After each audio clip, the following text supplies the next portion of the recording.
ከውጭ ስንዴ እንዲገባ 1 ብር አውጥቼ ገዝቼ አላውቅም። 2-3 ዓመታት። ሰላም ጤና ይስጥልን ውድ የዋሊያ ሚዲያ ቤተሰቦች የዕለቱ መረጃዎችንም እናልፋለን። በመጀመሪያ ጠቅላይ ሚኒስትር ዶክተር አብይ አህመድ በኢትዮጵያ ኢኮኖሚ ውስጥ በአሁኑ ወቅት እየታየ ያለው እድገት ሳይሆን ሚራክል ወይም ተአምር ነው ሲሉም ተናገሩ።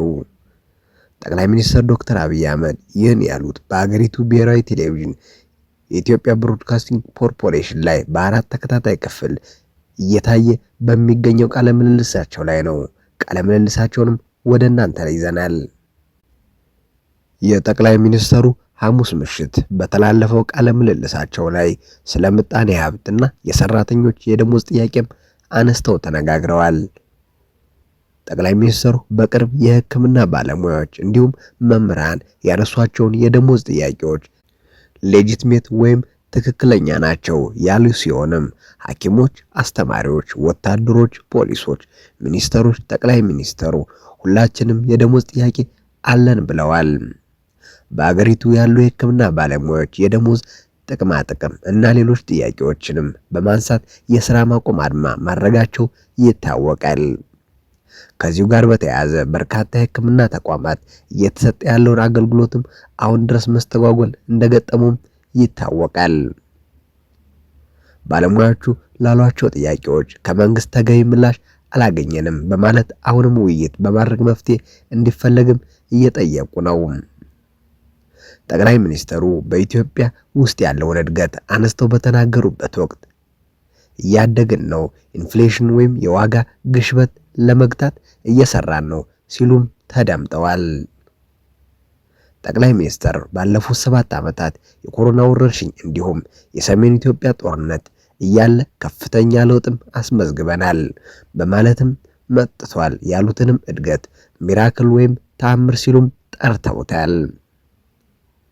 ኢትዮጵያ ውስጥ ለውጥ ሳይሆን እኛ ለውጥ ልናመጣ ካሰብነው ፍጥነትና ጥራት በላይ ነው ለውጥ የመጣው ያሉት ጠቅላይ ሚኒስትሩ ይህንንም መጠበቅ ካልተቻለ አደገኛ ጣጣ ሊያመጣብን ይችላል ሲሉም አስጠንቅቀዋል። እውነቱን ለመናገር የኢትዮጵያ ሕዝብ አይኑ እንዲገለጥ ልቦናው እንዲከፈት ያገኘውን መልካም ዕድል ያገኘውን የተከፈተ ብርሃን በማስተዋል እንዲጠቀምበትም ከከፍተኛ ማሳሰቢያም ጭምር ነው አሁን የማነሳው ሐሳብ የማነሳውም ብለዋል። ጠቅላይ ሚኒስትሩ በቃለ ምልልሳቸው ላይ ሚራክል ላሉት እድገትም ማሳያዎችን የጠቀሱ ሲሆን ከ1984 ዓ.ም እስከ 1998 ዓ.ም ባሉት 15 ዓመት ውስጥም ወደ ውጭ ከተላኩ ምርቶች የተገኘው ገቢ 7.5 ቢሊዮን ዶላር ብቻ ነበርም ብለዋል። ዘንድሮ በአንድ ዓመት 8 ቢሊዮን ዶላር ገደማ ኤክስፖርት ኢትዮጵያ ታገኛለች። በአንድ ዓመት 8 ቢሊዮን ዶላር የምታገኘው ሀገር 15 ዓመት ሙሉ ምን ትሰራ ነበር ብሎ መጠየቅ ያስፈልጋል ሲሉም ተናግረዋል። ጠቅላዩ በምልልሳቸው ወቅት ይህ ዓመት ሲጀመር የኢትዮጵያ የማንሰራራት ዓመት ነው ብዬም ነበር ያሉት አብይ አህመድ ዘንድሮ እኮ ከፍተኛ የማንሰራራት ዓመት ነው፣ ዘንድሮን 4-5 10 ዓመትም ከደገመች ኢትዮጵያ አበቃ መከራው አበቃ ሲሉም ተዳምጠዋል። ጠቅላይ ሚኒስትሩ አገሪቱ ባለፉት 15 ዓመት ለውጭ ገበያ ካቀረበችው የቡና ምርት ያገኘችው ገቢም 3.5 ቢሊዮን ዶላር እንደነበረ እና ዘንድሮ በአንድ ዓመት 2.5 ቢሊዮን ዶላርም ሽጣለች። ምን ማለት ነው? በ2 ዓመት ውስጥ 5 ቢሊዮን ብትሸጥ 15 ዓመት ውስጥም ከሸጠችው በብዙ የበለጠ ማለት ነው ብለዋል። በተመሳሳይ 15 ዓመት ውስጥም ከወርቅ ሽያጭ የተገኘው ገቢ ለንጽጽር አቅርበው 508 ሚሊዮን ዶላር ከኤክስፖርት ተገኝቶ እንደነበር እና ዘንድሮ 3.2 ቢሊዮን ዶላር አግኝታለች ሲሉም ከፍተኛ ምርታ መመዝገቡንም ጠቅሰዋል። ጠቅላይ ሚኒስትሩ ይህንን የመሰለ እድገት እያመጣን በተመሳሳይ የኢትዮጵያ ኢንፍሌሽን ከ30 ምናምን ገደማ ወደ 13.5 ወርዷል ሲሉም ተናግረዋል። ባለፈው ዓመት የውጭ ምንዛሬ ተመን በገበያ እንዲወሰን ከተደረገ በኋላ የአገሪቱ ገንዘብ የመግዛት አቅም በከፍተኛ ሁኔታ የተዳከመ ሲሆን ይህም በገበያ ላይ የምርት ዋጋ ከፍተኛ ጭማሪ ማስከተሉም ሲነገር ቆይቷል። ከዚህ ውሳኔ በኋላ ወደ 54 ብር ገደማ የነበረው $1 ምንዛሬ ዋጋ በአሁኑ ወቅት በይፋዊ ገበያ ወደ 130 ብር ከፍ ያለ ሲሆን በትይዩ ገበያ ግን ወደ 150 በላይ መድረሱም ይናገራሉ። በተመሳሳይ በየጊዜው መንግስት ለነዳጅ የሚሰጠው ድጎማ ከመነሳቱ ጋር ተያይዞ የትራንስፖርት የሸቀጦችና የአገልግሎት ዋጋ ከፍተኛ ጭማሪን በማሳየት የኑሮ ውድነትን እንዳሳሰባቸው ነዋሪዎችም እየተናገሩ ነው። ጠቅላይ ሚኒስትሩ ስለ ኑሮ ውድነትና ስለሚነሱ የደሞዝ ጥያቄዎችም ሲያስረዱም ኢትዮጵያ ውስጥ ካለው የዋጋ ንረት ጋር ተያይዞ የኑሮ ዘያቸውን በግራም በቀኝም ተነካክቷል ካሉ በኋላ በዚያም ምክንያት የሚፈተኑ ሰዎች አሉ፣ የሚቸገሩም ሰዎች አሉ ብለዋል። በቅርብ የሕክምና ባለሙያዎች ያነሱትን የደሞዝ ጥያቄ ምንም ጥያቄ የለውም፣ ከደሞዝ ጋር የሚያያዝ ችግር አለብን፣ ሌጂትሜት ነው፣ ነገር ግን የተለየ አይደለም፣ ብዙዎችን የሚነካ ነገር ነው ብለዋል። ይህንን የደሞዝ ጥያቄ ለመፍታት ግን ማስተዋል፣ መስከን፣ ማሰብ ያስፈልጋል በማለት ይህንን ለፖለቲካ ዓላማ መጠቀም የሚፈልጉ ሰዎች እንዳሉም ታይተዋል ሲሉም ተናግረዋል። የደሞዝና የጥቅም አጥቅም ጥያቄዎችን ከምንም አይነት የፖለቲካ ጋር እንደሚያያይዙ የጤና ባለሙያዎቹ በተደጋጋሚ ቢገልጹም ጠቅላይ ሚኒስትሩን ጨምሮ ሌሎች ባለስልጣናት ጥያቄ የሌሎች መጠቀሚያ ሆኗል ሲሉም ይከሳሉ።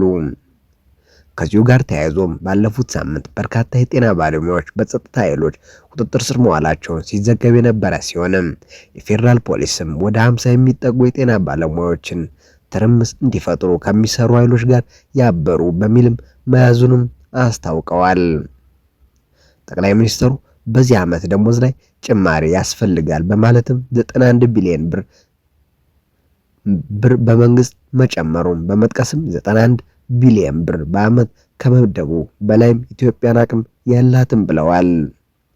የኢትዮጵያ ደሞዝ በቂ አይደለም፣ የኔ ደሞዝ በቂ አይደለም ያሉት ጠቅላይ ሚኒስትሩ ዘንድሮ የፌዴራል መንግስት ሰራተኛ ደሞዝ የሚከፈለው 450 ቢሊዮን ብርም በልጧል።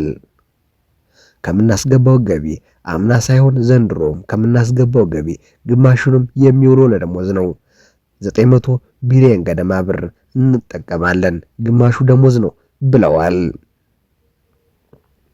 መንግስት ይህ ጥያቄ በጩኸትም ይመልሳል ብሎ እንደማያምን የተናገሩት ጠቅላይ ሚኒስትሩ በሰከነ መንገድ አቅማቸውን እያገናዘቡ ምላሽ እየሰጠ መሄድን ያስፈልጋል። ይህንን ጉዳይ ግን ከስክነት፣ ከውይይት፣ ከምክክር ከየት እንደምናመጣው ከማሰብ ውጭ መልስ አይገኝለትም ብለዋል። ብንጮህም እና ብናበላሽም እናጠፋዋለን እንጂ አናለማውም። የጀመርናትን ጭላንጭል እናወድማታለን እንጂ ውጤት አናመጣበትም በማለት በውይይቱ እና ሁለቱንም ወገኖችን አሸናፊ በሚያደርግ መንገድ መፍትሄ እያበጀንለት እንሄዳለን ሲሉም ተደምጠዋል። ጠቅላይ ሚኒስትሩ በንግግራቸው መንግስት የባለ ብዙ ዘርፎች መሰረት በማድረግ እያከናወናቸው ያሉ ስራዎች በኢትዮጵያ ኢኮኖሚ እና ልማት ላይ ተጨባጭ ውጤቶችን እያስገኙ እንደሚገኙ ጠቅላይ ሚኒስትር ዶክተር አብይ አህመድ ገልጸዋል። መንግስት ይህንኑ ከግምት ውስጥ በማስገባት ከነጠላ ወደ ብዙ ዘርፍ ሽግግር በማድረግ ልማትን ለማረጋገጥ እና ኢኮኖሚያዊ ለመለወጥ እየሰራ እንደሚገኝም አመላክተዋል። ግብርና፣ ኢንዱስትሪ፣ ማዕድን፣ ቱሪዝምና ኢንፎርሜሽን ኮሚኒኬሽን ቴክኖሎጂ ወይም አምሲቲ ዋነኛ የልማት ምሰሶዎች ተደርገው መለያታቸውንም አመልክተዋል። በተለዩት መስኮች ኢትዮጵያ በርካታ አቅሞች እንዳሏት ጠቅሰው ዘርፎቹ እርስ በርሳቸው የሚመጋገቡ ጠቀሜታ እንዳላቸውም አነስተዋል። በዚህ በግብርና ምርታማነት፣ በኢንዱስትሪ እድገት፣ በቱሪዝም ልማት፣ በማዕድን የውጭ ንግድና በቴክኖሎጂ ጠቃሚነት ውጤቶችም መገኘታቸውን ነው ያነሱት ጠቅላይ ሚኒስትሩ። የኢንዱስትሪውን ዘርፍ በማሳየት የጠቀሱትን ጠቅላይ ሚኒስትሩ በኢትዮጵያ ታምርት ንቅናቄ የተከናወኑ ስራዎችም ከፍተኛ ለውጥ ማስመዝገቡንም አመላክተዋል።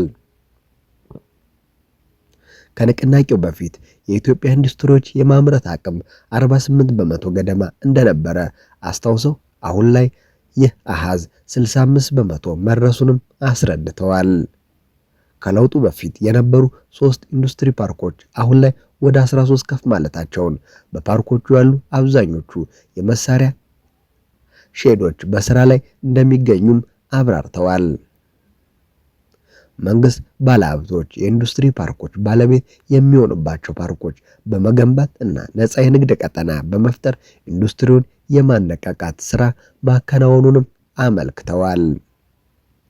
በኢንዱስትሪ ዘርፍ በተከናወኑ ስራዎች አስደማሚ ውጤቶች መገኘታቸውንም ተናግረዋል።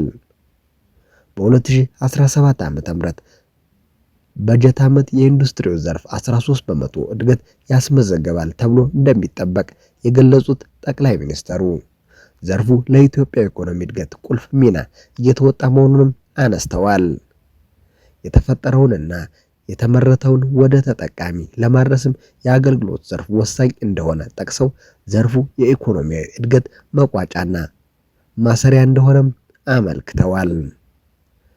ፋይናንስን ጨምሮ በተለያዩ መስኮች የአገልግሎቱን አሰጣጥን በሚያዘምኑ ስራዎች አማካኝነት በርካታ ለውጦች እየመጡ መሆኑንም አክለው ገልጸዋል።